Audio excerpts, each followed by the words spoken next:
Sarnika and welcome to Study with NV Sir। उम्मीद करते हैं कि अब तक आप लोगों ने रस और उनके स्थायी भावों को याद कर लिया होगा, क्योंकि बिना स्थायी भावों के रस की परिभाषा तो लिखना पॉसिबल नहीं है। तो चलिए हम लोग बाकी के रसों को आज कंप्लीट कर लेते हैं अपने इसी रस के साथ में। ठीक है, रस मतलब आनंद, इतना तो आप लोग समझ ही गए होंगे कि रस का मतलब होता है आनंद। तो बाकी के हमारे कौन से रस बचे हुए हैं?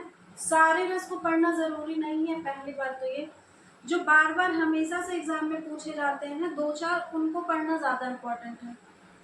कुछ की परिभाषा जैसे कि श्रृंगार रस और एक दो का हमने क्या किया था, पिछले वीडियो में जिक्र किया था। बाकी जो बचे हुए हमारे रस हैं उनको हम लोग आज की क्लास में कवर करेंगे।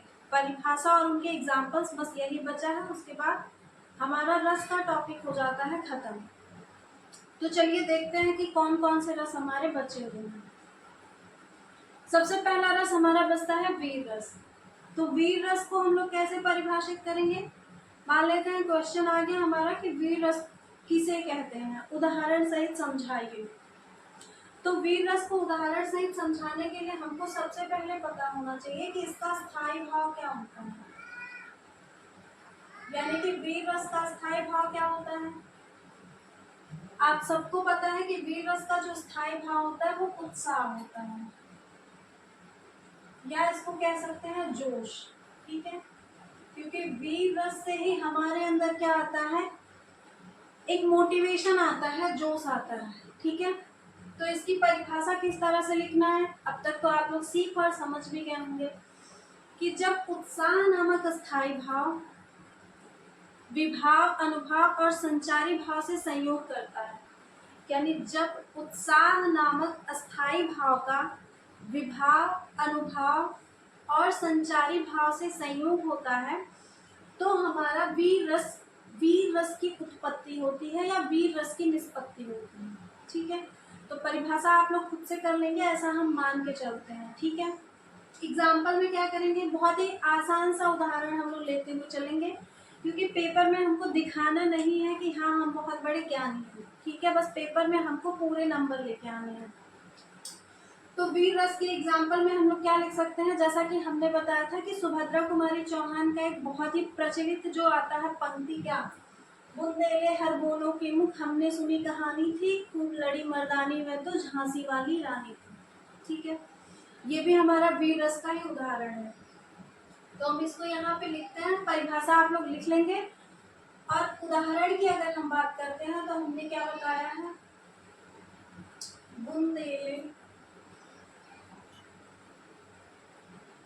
बुंदेलों हर बोलों के मुख,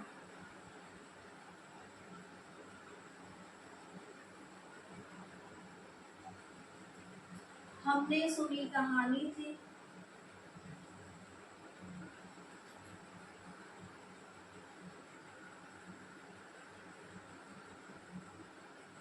खूब लड़ी मर्दानी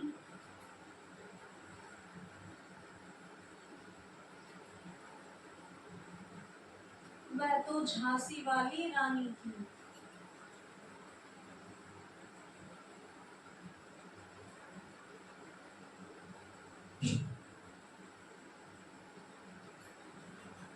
ठीक है, जो हम सबको याद है और हमारे लिए आसान भी है, तो इसीलिए ये सबसे आसान है कि हम सब लोग क्या कर रहे हैं, बचपन से इसको वीर रस को पढ़ते आ रहे हैं। बुंदेले हर बोलों के मुख, हमने सुनी कहानी थी, खूब लड़ी मर्दानी में तो झांसी वाली रानी थी।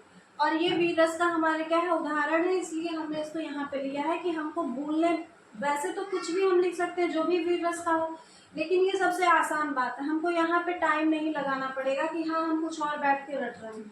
ठीक है, ये हो गए वीर रस की बात। वीर रस का स्थायी भाव क्या होता है, उत्साह या जोश। इसकी परिभाषा में क्या लिखेंगे कि जब उत्साह नामक स्थायी भाव का विभाव, अनुभाव और संचारी भाव से संयोग होता है तो वीर रस की उत्पत्ति होती है।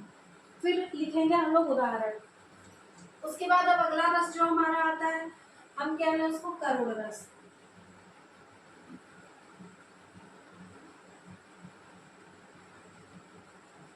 करुण रस, करुण रस का स्थायी भाव क्या होता है, करुण रस का स्थायी भाव होता है शोक। अब इसकी परिभाषा में हम क्या लिखेंगे? जब शोक नामक स्थायी भाव का विभाव, अनुभाव और संचारी भाव से संयोग होता है तो करुण रस की उत्पत्ति होती है। ठीक है, क्या लिखना है? जब शोक नामक स्थायी भाव का विभाव, अनुभाव और संचारी भाव से संयोग होता है तो करुण रस की उत्पत्ति होती है। हमने करुण रस और वियोग श्रृंगार, श्रृंगार रस के हमने दो भेद बताए थे, एक हमारा संयोग श्रृंगार और एक वियोग श्रृंगार।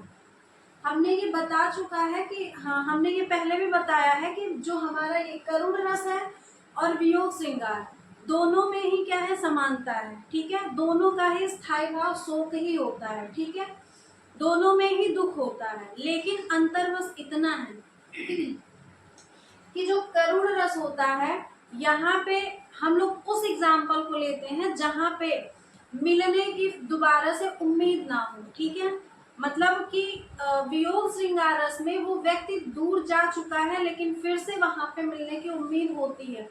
जैसा हमने बताया था कि ब्रेकअप के बाद फिर से पैचअप होने के चांसेस होते हैं कभी कभी, लेकिन वो सारे उदाहरण जहाँ पे भी आएंगे वो हम कहाँ पे लिखेंगे? वियोग श्रृंगार में लिखेंगे। और यहाँ पे पैचअप होना ही नहीं है, सीधे final, full and final finish तो फिनिश। ठीक है, तो यानी कि करुण रस में क्या होगा? दोबारा मिलने की उम्मीद नहीं होती, यानी कि वह व्यक्ति अब जा चुका है, पूर्णतः जा चुका है। तो या तो ये किसी की मृत्यु की भी बात हो सकती है। तो यहाँ का हम उदाहरण क्या लिखेंगे? परिभाषा तो हो गई, उदाहरण में हम क्या लिखेंगे? उदाहरण में देखिए, एक उदाहरण आता है हमारे, फनसा पटक रही थी शीश,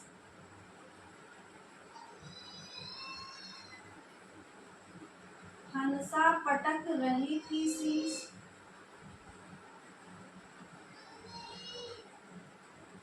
अंधी आज बनाकर तुम,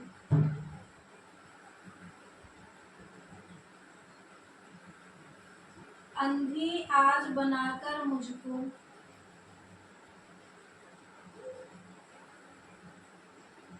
क्या न्याय किया तुमने जगदीश।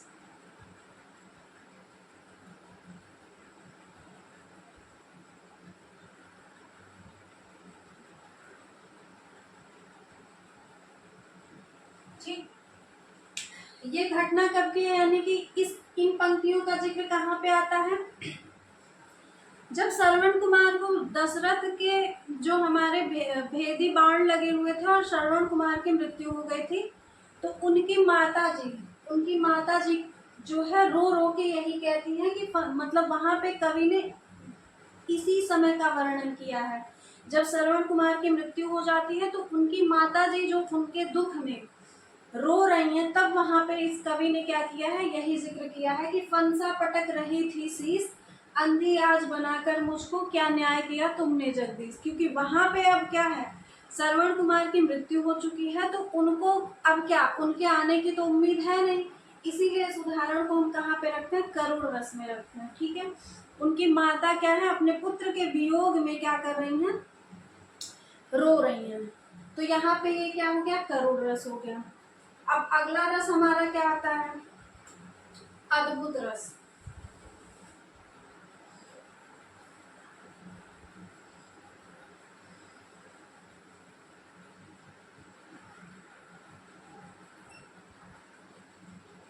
अद्भुत रस का स्थायी भाव क्या होता है? विस्मय होता है या आश्चर्य भी कह रहे हैं। अद्भुत रस का स्थायी भाव क्या होता है? विस्मय या आश्चर्य। ठीक, फिर से वही बात आती है कि परिभाषा में हम क्या कैसे लिखेंगे? अब तक तो आप लोगों को याद भी हो गया होगा परिभाषा। कैसे लिखना है कि जब विस्मय नामक स्थायी भाव का विभाव, अनुभाव और संचारी भाव से संयोग होता है तो हमारा अद्भुत रस की निष्पत्ति होती है या उत्पत्ति होती है।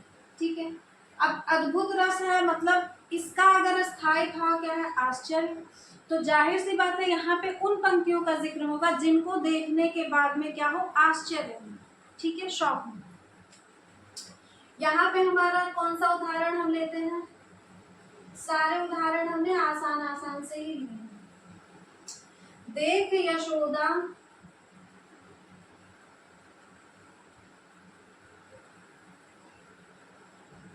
शिशु के मुख में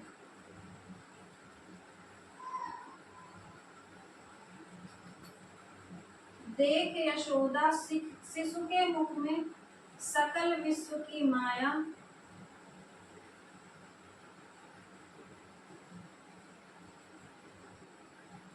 सकल विश्व की माया क्षण भर को वह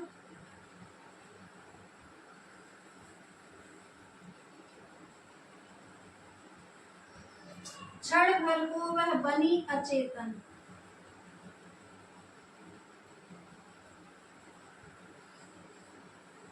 हिल न सकी कोमल काया।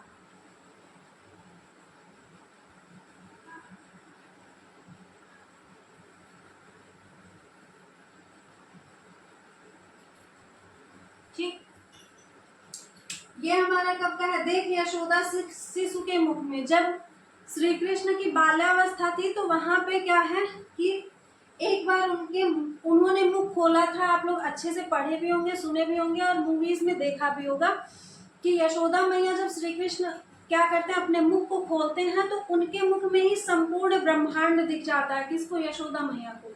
ये कवि उसी का वर्णन कर रहा है कि देख यशोदा शिशु के मुख में, मतलब यशोदा मैया ने शिशु के मुख में क्या देखा? सकल विश्व की माया, पूरे विश्व की माया को देख ले रही हैं।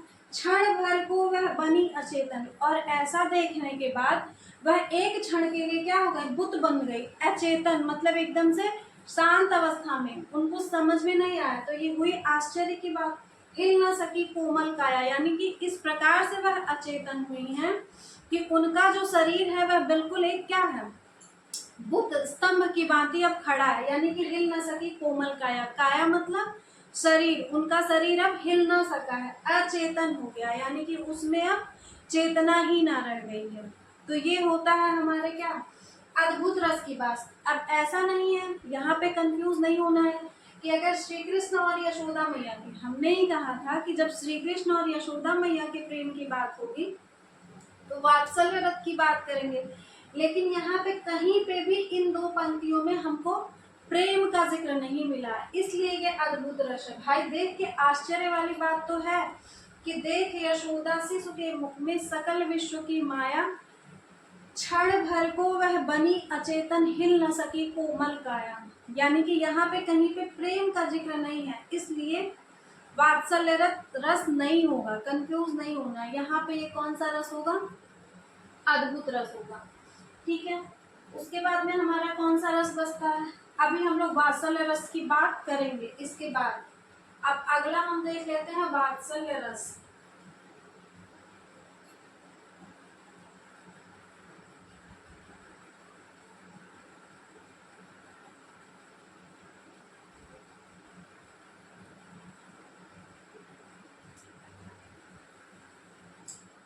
अब वात्सल्य रस में हमने बताया है कि वहां पे हम जहाँ पे भी यशोदा मैया का श्री कृष्ण के प्रति जो प्रेम की बात होगी उसको हम लोग वात्सल्य रस में रखेंगे। यहाँ पे प्रेम की चर्चा नहीं है। ठीक है, वह उनको देख के क्या हो गई है? एकदम से आश्चर्य में हो गई है कि अरे इतने छोटे से बच्चे के मुंह में पूरा ब्रह्मांड कैसे देख सकता है। अब अगला जो आता है हमारा, क्या देखते हैं? वात्सल्य रस।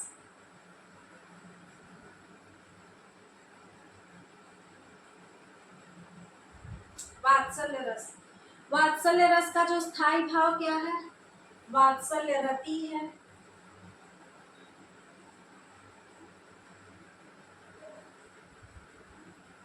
रति मतलब प्रेम। तो हम यहाँ पे कह सकते हैं इसकी परिभाषा में कि जब वात्सल्य रति नामक स्थायी भाव का विभाव, अनुभाव और संचारी भाव से संयोग होता है तो वात्सल्य रस की उत्पत्ति होती है। ठीक है, अब यहाँ पे उदाहरण की बात कर लेते हैं कि वात्सल्य रस में हमारा कौन सा उदाहरण आ सकता है। ठीक है, तो क्या है? जसोदा, जशोदा हरि पालने झुलावे,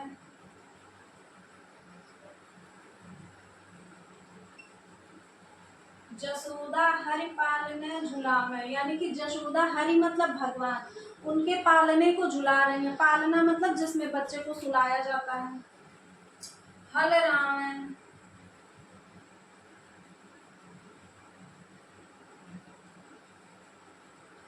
हल रावण,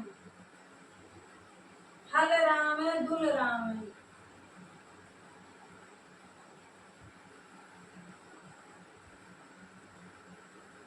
हल रावण दुल रावण मल धावण,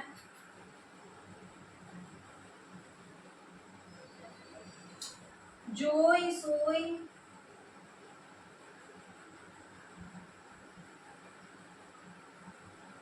कहु गावन।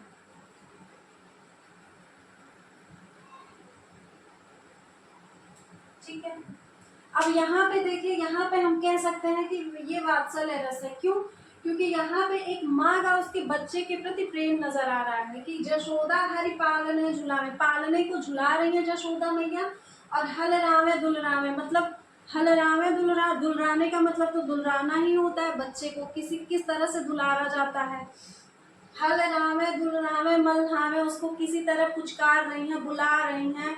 ठीक है, और जोई सोई कहु गावे, मतलब रह रह के क्या कुछ गा भी रही है, कैसे बच्चे को सुलाते टाइम पे लोरी भी गाया जाता है। तो उसी का वर्णन ये है कि वात्सल्य रस में कह रहा है कि अब माता जो है वो अपने बच्चे को देख देख कर ही खुश हो रही है। वो पालने में सोया है, उसको देख के वो उसको क्या कर रही है, दुलरा रही है।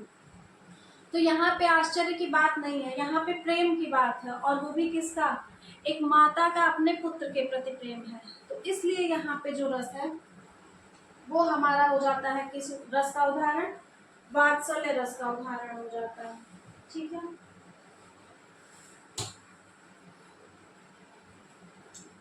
तो रस में हमारे बस इतने रस को हमको पढ़ना है, बाकी सारे रस जो है वो पेपर में इतने ज्यादा इम्पोर्टेंट नहीं होते हैं। जितने भी इम्पोर्टेंट थे हमने उन सारे रस को करा दिया। अगर हमको लगेगा, देखेंगे कि हाँ और भी है जो पेपर में बार बार पूछे जाते हैं, तो हम फिर अगले वीडियो में उसका भी जिक्र करेंगे और उसको भी बता देंगे। नहीं तो फिर अब हमारी जो नेक्स्ट वीडियो होगी वो किसी और टॉपिक की होगी। Thank you.